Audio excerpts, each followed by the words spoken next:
सूबे बिहार में 75 जगहों पर शिक्षा न्याय संवाद हुआ और जहां प्रशासन जाने के लिए दी वहां हॉस्टल के अंदर गए, जहां नहीं जाने दी वहां भी गए, क्योंकि हॉस्टल जनता के पैसे से बना है और जनता के बाल बच्चे कैसे रहते हैं, जनता होने के नाते उसको देखने का हमारा संवैधानिक अधिकार है। इस बात से हमको कोई रोक नहीं सकता है। बताइए, कमीशन वाली सरकार उसके परमिशन का इंतजार करेंगे? नहीं। इस देश में कहीं जाने के लिए वीजा लगेगा? नहीं। हॉस्टल जाने के लिए, हॉस्टल के विद्यार्थियों से मिलने के लिए किसी बाबू के परमिशन का जरूरत है? नहीं। और आपको क्या छुपाना है भैया? नहाया हुआ शरीर, खाया हुआ शरीर तो नहीं छुपता है। आपको ऐसा क्या छुपाना है कि आप चाहते नहीं है कि लोग आकर के हॉस्टल में देखें? अगर सुशासन का इतना बड़ा दावा है, डबल इंजन की सरकार का दावा है, तो आप तो दुनिया को बुला करके दिखाइए कि हम वर्ल्ड क्लास हॉस्टल बनाए हैं। आपको तो दुनिया भर के जो है मीडिया को बुला करके दिखाना चाहिए कि हम वर्ल्ड क्लास यूनिवर्सिटी बनाए हैं। आइए हमारा हॉस्टल देखिए, देखिए कि हमारे बच्चे कैसे स्विमिंग पूल में नहाते हैं, देखिए कि हम कितना शानदार लाइब्रेरी बनाए हैं, कितना बढ़िया जो है उनके लिए रहने के लिए बेड लगाए हैं, गद्दा लगाए हैं, बढ़िया जो है एप्पल का कंप्यूटर लगाए हैं, बढ़िया वाईफाई वाला जो है बढ़िया स्पीड वाला वाईफाई लगाए हैं। हम नौजवानों से पूछे तो बोला कि अपने कंट्रीब्यूशन से वाईफाई चला रहे हैं। हाय रे डिजिटल इंडिया है। नेताजी का बच्चा ट्वीट करता है मोबाइल पर और गरीब का बच्चा जो है अपने पैसे से अपने हॉस्टल में वाईफाई लगा रहा है, सरकारी हॉस्टल में। देखिए, हमारा एक सीधा प्रश्न है कि इस देश में जो 140 करोड़ लोग रहते हैं, चाहे उनकी कोई भी जाति हो, इस देश का संविधान उनको बराबरी का अधिकार देता है। ये राजतंत्र नहीं है, लोकतंत्र है और लोकतंत्र में सबका अधिकार बराबर किया है इस देश के संविधान ने। और बराबरी के अधिकार के तकाजे से यह बात कहते हैं कि अगर देश को आगे लेके जाना है तो बिहार को आगे लेकर के जाना पड़ेगा। अगर हम देश की प्रगति चाहते हैं तो हमको बिहार को शक्ति देनी पड़ेगी और बिहार की शक्ति मिलती है बिहार की आवाम से, बिहार के आम लोगों से। बिहार का भविष्य कौन तय करेगा? बिहार का भविष्य बिहार का छात्र तय करेगा। लेकिन बिहार के छात्रों की हालत क्या है?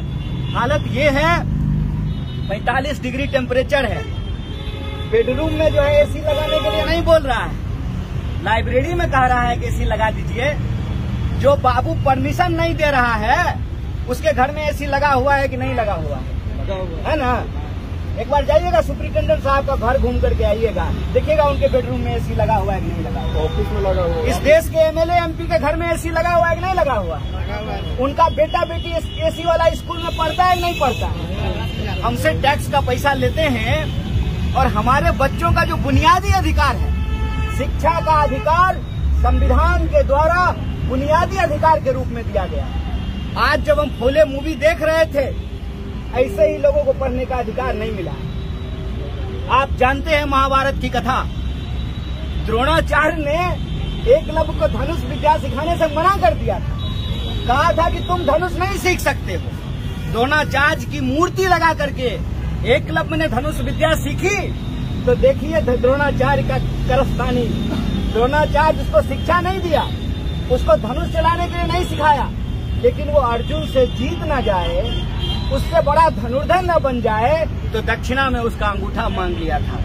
हम कहते हैं अगर इस देश का संविधान नहीं होता, इस देश को 47 में आजादी नहीं मिली होती, तो इस देश के गरीब गुरबे पढ़ाई नहीं कर पाते। जमींदारों के बच्चे जाते थे पढ़ने के लिए विलायत, इंग्लैंड पढ़ने के लिए जाते थे। आज गरीब का बच्चा भी पटना पढ़ने के लिए आता है। इसीलिए शिक्षा के इस सवाल को लेकर के कि बिहार में 3 साल की डिग्री 3 साल में क्यों नहीं मिलेगी, बताइए कहीं ऐसा होता है? पूरे देश में 3 साल की डिग्री 3 साल में मिलती है, बिहार में आज भी 3 साल की डिग्री 5 साल में मिलती है, 6 साल में मिलती है। दूसरा सवाल है कि किसी भी तरह से इस 45 डिग्री टेम्परेचर में जब आप पढ़ाई करते हैं, किस उम्मीद से करते हैं? इस उम्मीद से करते हैं कि कल को बहाली निकलेगी, परीक्षा होगी, नौकरी होगा, पर त्योहार आएगा, ब्याह होगा, हम भी घर बनाएंगे, गाड़ी खरीदेंगे, यही उम्मीद होता है ना। बताइए, समय पर कोई भी एग्जाम समय पे नहीं होता है, और जो एग्जाम होता है उस एग्जाम में प्रश्न पत्र लीक हो जाता है। हम कहते हैं जितना लव लेटर लीक नहीं होता उससे ज्यादा प्रश्न पत्र जो है इस देश में लीक हो रहा है, क्वेश्चन पेपर लीक हो रहा है। एक भी बहाली ऐसा नहीं है जो पूरा हुआ हो, ठीक से पूरा हुआ हो। तो नौजवानों का भविष्य कहाँ पर है? और इंफ्रास्ट्रक्चर की हालत ये है कि जैसा कि हमारे एक साथी ने कहा कि 36% आबादी के लिए एक हॉस्टल है, और उस हॉस्टल की भी हालत ये है कि ये राजधानी है राज्य की। यहाँ की लाइब्रेरी में भी ठंडा में ठंडा नहीं लगे वैसी व्यवस्था, और गर्मी में गर्मी नहीं लगे ऐसी व्यवस्था में बच्चे अपनी पढ़ाई कर सके, ऐसी व्यवस्था नहीं की गई है। इसीलिए इस शिक्षा न्याय संवाद का एकमात्र उद्देश्य है कि भारतीय राष्ट्रीय कांग्रेस ने ये तय किया है कि हम सिर्फ आपको अपनी रैलियों में नहीं बुलाना चाहते। हमारे लिए सिर्फ आप वोट बैंक नहीं है, हमको नागरिकता के अधिकार को बचाना है। अगर हम अपने नागरिक होने के भाव को नहीं बचाएंगे तो इस देश में लोकतंत्र नहीं बचेगा, और लोकतंत्र यदि नहीं बचेगा तो फिर से राजा का बेटा ही राजा बनेगा। इसीलिए हमको लोकतंत्र को बचाना है, संविधान को बचाना है। और लोकतंत्र संविधान को कौन बचा सकता है? वही बचा सकता है जिस नौजवान की रीढ़ की हड्डी सीधी हो। मैं छात्र नायक से कहता हूँ, भाई बाथरूम में पानी नहीं आए, फिल्टर पानी साफ नहीं करे, वातानुकूलित व्यवस्था नहीं हो, इंटरनेट नहीं हो, किताबें नहीं हो, टेबल नहीं हो, तो तुम्हारा हक है सवाल पूछने का। सवाल पूछो, डरो मत।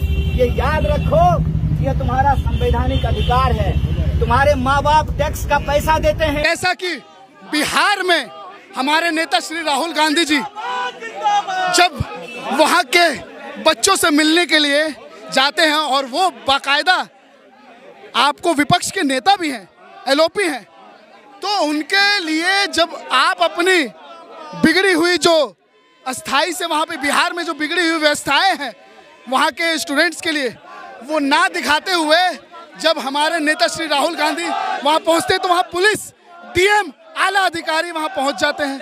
माहौल खराब करने के लिए राहुल गांधी पहुंचे। माहौल खराब हो गया, ये बताइए ना आप, किस मीडिया में राहुल गांधी ने माहौल खराब किया है? क्या वो देश के लोकतंत्र में भरोसा आप नहीं करते हैं? किस मीडिया ने राहुल गांधी नहीं मिला था परमिशन तो फिर क्या जरूरी थी? क्या बोल रहे हैं? नहीं मिला था परमिशन तो क्या जरूरी? परमिशन क्या कौन से झगड़ा करने जा रहे थे राहुल गांधी? किस झगड़े के लिए जा रहे थे? देश के क्या लग रहा है क्यों रोका गया? को इसलिए रोका गया कि देश की जो पटना बिहार का जो व्यवस्था है, आए दिन वहाँ के विद्यार्थियों को, आए दिन वहाँ के लोगों को पीटा जाता है। अगर वो अपनी मांग रखते हैं तो उनको रोडों पे मारा जाता है। तो उनकी आवाज़ उठाने के लिए जब देश के नेता जननायक राहुल गांधी जाते हैं तो उनको रोका जाता है। राहुल गांधी समेत 20 पर एफआईआर की भी बातें हो रही है। अरे होने दीजिए, वो हमारे नेता ने बोला तो है, वो हमारे नेता के लिए मेडल है। देश में जब तक ये